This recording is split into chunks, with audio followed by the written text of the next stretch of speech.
ancient kingdom of Nepal, last of the Forbidden Lands, a country known as the home of the gods, where temples and shrines are more numerous than houses.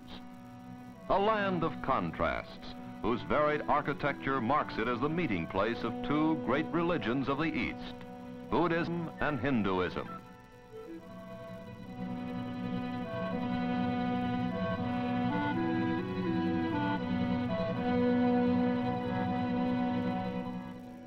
A land where primitiveness and ritual go hand in hand with friendliness and laughter.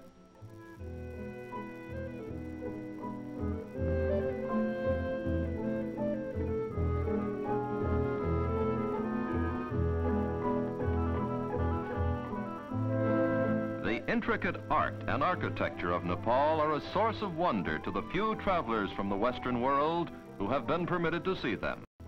They bear testimony to the genius of a tribe of master craftsmen, the Newars, the original inhabitants of Nepal.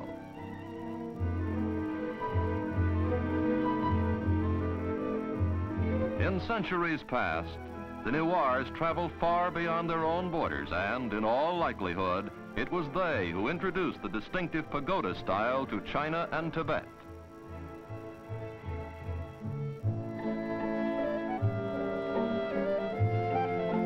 One of the crowning achievements of Newar architecture is the Temple of Bodhina, the magnet of all the great Buddhist pilgrimages.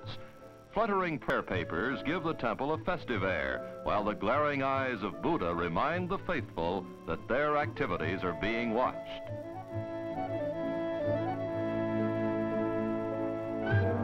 A reminder which even the children heed as they busily spin the prayer wheels at the base of the temple.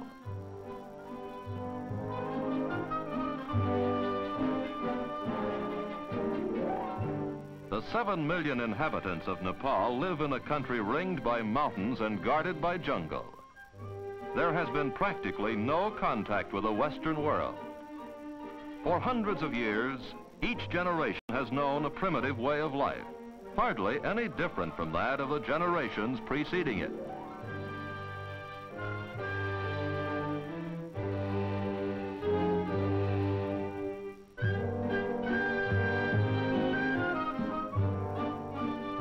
Despite its isolation, Nepal has been a bridge between India to the south and Tibet to the north. The mixture of these two civilizations has resulted in a bewildering variety of Nepalese costumes, customs, complexions, and, of course, eating habits.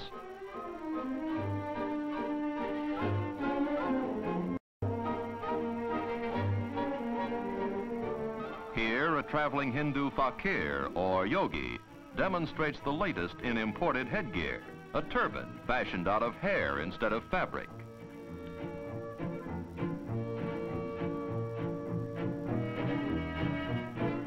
Ah, a perfect fit. This hairdo is much simpler. Only a top knot remains to lift the youngster to heaven should he die. Like women everywhere, the fair sex of Nepal have a flair for decoration.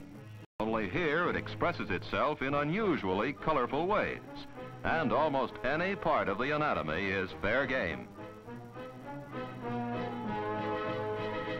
The Nepalese housewife has good cause for smiling. She's her husband's bank account. Instead of salting away his capital, hubby invests it in jewelry. A man's wealth can actually be gauged by the decorations sported by his ever-loving spouse.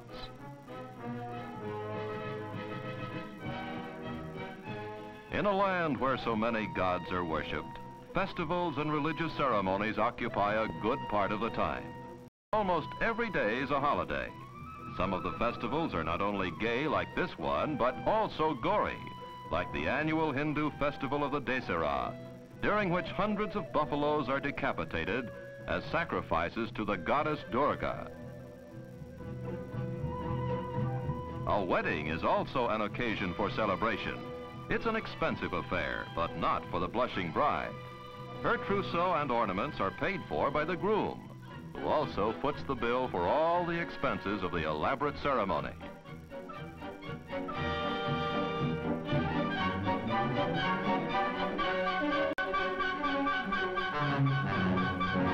Pleasant as they are for the bride, weddings and festivals are only a brief interlude in a way of life that is hard and often unrewarding.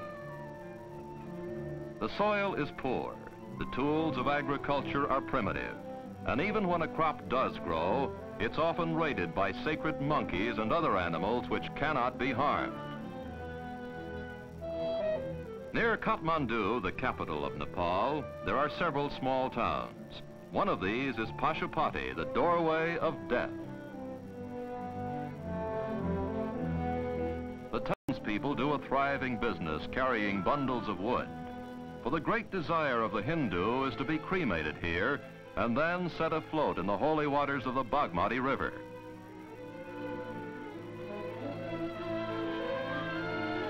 For the living, the Bagmati serves to cleanse not only the soul, but also the laundry.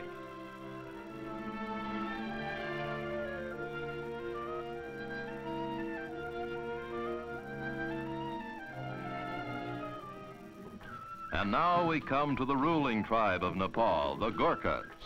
Almost 200 years ago, the ancestors of these soldiers defeated the Newars in bloody battle and took over the top spot in the kingdom.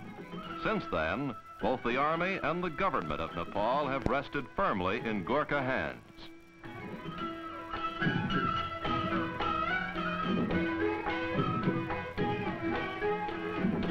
Despite his fondness for dancing while dressed in milady's finery, the Gurkha is considered one of the toughest fighting men in the world. Gurkha regiments have fought valiantly in the British Army for many years. During the First World War, a quarter of the male population of Nepal, some 200,000 Gurkha soldiers left their women, families, and entertainment behind and distinguished themselves in combat abroad.